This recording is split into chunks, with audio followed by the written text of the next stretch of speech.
Sir আমি খাবার বানিয়েছি, খেয়ে নিন। এক রাতের জন্য তুমি আমার বউ হবে? কি বলছেন আপনি? আরে না না না, একটু অভিনয় করতে হবে। আসলে আমার বস আসবে তো, ওদেরকে আমি বলেছি আমি বিবাহিত, তাই একটু নাটক করতে হবে। প্লিজ একটু হেল্প করো। ঠিক আছে স্যার। আসেন ম্যাডাম।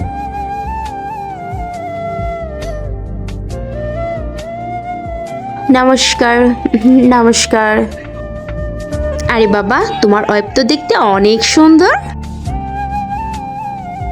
আচ্ছা আপনি কি কাজ করেন?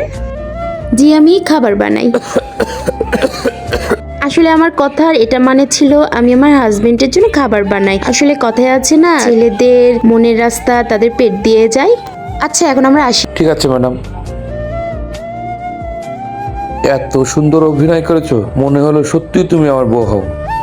আচ্ছা ঠিক আছে স্যার, আমি তাহলে এখন আসি। আর শোনো, এই শাড়িটা তুমি রেখে দাও, শাড়িটা তোমাকে অনেক মানিয়েছে। আর হ্যাঁ, মাঝে মাঝে শাড়িটা পরো কিন্তু। কেন জানি মনে হচ্ছে আমি তোমাকে ভালোবেসে ফেলেছি। তোমাকে আমি কি কখনো বলতে পারবো, নাকি মনের ভিতরে এই কথাগুলো চাপা হয়ে থাকবে? আসলে তুমি আমাকে যতটুকু কেয়ার করো, মনে হয় এই ভালোবাসা কারো কাছে পাবো না। ভিডিওটি ভালো লাগলে লাইক সাবস্ক্রাইব করে যাবেন।